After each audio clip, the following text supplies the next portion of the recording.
Having more books without needing more bookshelves is a goal, but it does mean you need to embrace ebooks.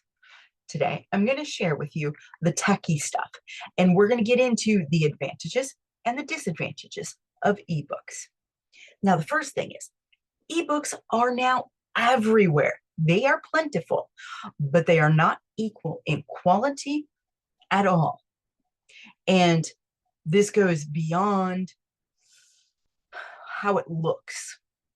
Let's just put it that way. So you have Epic Books, the largest collection of ebooks for children, but the content is mixed. You have the read to me's that automatically play. Great for some kids at certain ages, at certain stages. And then you have their audiobooks. They have just pure audiobooks, and then they have the different levels of readers. And of course, they also have graphic novels.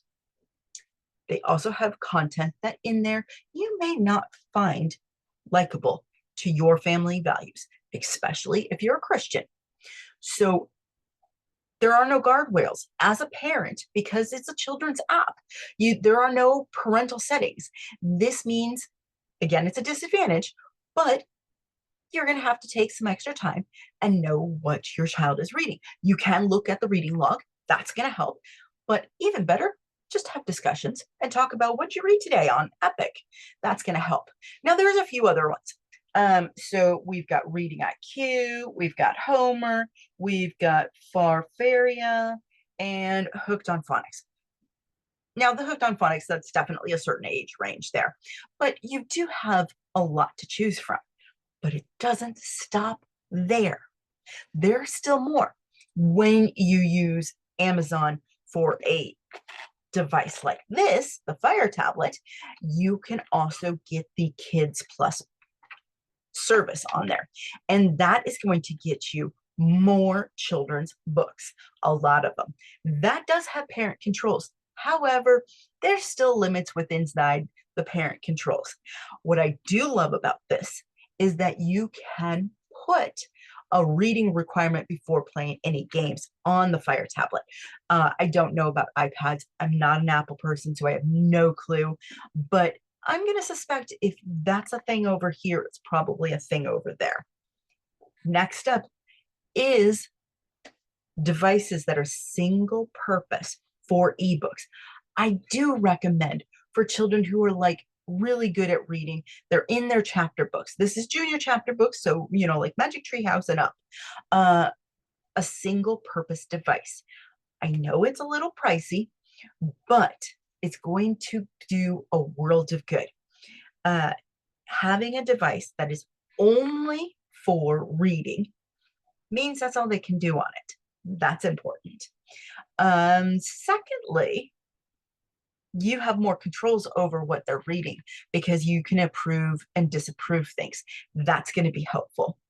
And third, they're going to learn a lot on the brain end of things, the mental end of having a device that just does one thing. It's so freeing. You have no idea if you don't have a device that you just read on, that you don't do anything else with, because it just allows you the non-distractions. It's distraction free. I don't know if that's a real word. You can check me on that one if you'd like. The third thing, this is the disadvantage, I kind of already touched on it, is there are parent settings. So when you go into the Kindle app, you can control some of the content. Again, you're going to have to do the homework on your own and check in on what your child's reading, but these are great dinner conversations and breakfast conversations. And number 4, the library. Yes, your library. You're going to have great access to a lot more books. Now, there are still limits for the library. They purchase like rights to how many times they can check out a digital book. It's really crazy, the system that the publishers have set up so that they can make more money, but you're still going to have great access. Hoopla and Libby are two of them. Now, Libby is a lot of fun. I really like my Libby app because I can use it on my Kindle.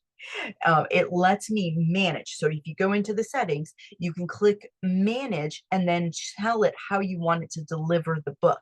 And I deliver it to my Kindle all the time. So I love using that. Also, when I deliver it to my Kindle, that means that I can use it on here. And sometimes the reader controls are there. So I can actually turn it into an audio book and have the app read it to me. Now, it is a computerized voice. It's not quite as fun, but for me, it works. Some kids may or may not enjoy it. But the nice thing is that they can read along with the text and the words. So we can do immersion and start practicing reading without actually reading. That's always helpful, just like using the captioning on the computer. I watch TV on my computer, sorry. But on the TV, you can do the closed captioning. It's like doing that, which is really nice. The Hoopla is a really good one too. And the Hoopla also gives you a movie pass and a TV pass and a whole bunch of other stuff. There's language programs in there, and courses that you can take, about animals and things like that. So there's a lot more packed into the Hoopla, which I love, which is probably why it's called Hoopla. But both of those have limits. I highly recommend getting more than one library card. So if you're in an area where you have a county library, a city library, and maybe even a private library, to getting those library cards. For example, in California, Orange County has a library system. You could get the library card there. And then they don't have a city library in all the cities, but some do. Newport Beach has a city library. That's a private library system. And you do not need to be a resident of the city. However, you do need to be a resident of the county, and you can get a free library card there. That opens up access, because what one library has purchased for ebooks, another library may not have purchased for ebooks. So you want to make sure that you get the biggest bang for your buck. I also like to hold on to my library cards when I move, so that way I have two library cards from two different states, because again, it opens it up. But of course, you have to have residency in that state, so it will expire at some point, unless you get creative. There's YouTube where you are right now to find out how to do that. That's not this video, but those are the different ways to get a ton of books that your child can have access to and be able to just read all the time without having to spend the money, or, well, spend the money on the shelving either, or just making more shelving space. And you don't have to sort through and get rid of books, because sometimes you don't want to get rid of those books, even though they were young, because they bring back great memories for you and for them in the future. Now, if you have any further questions, please let me know, and stay tuned for more tips about how to nurture your child's love of reading. Bye for now.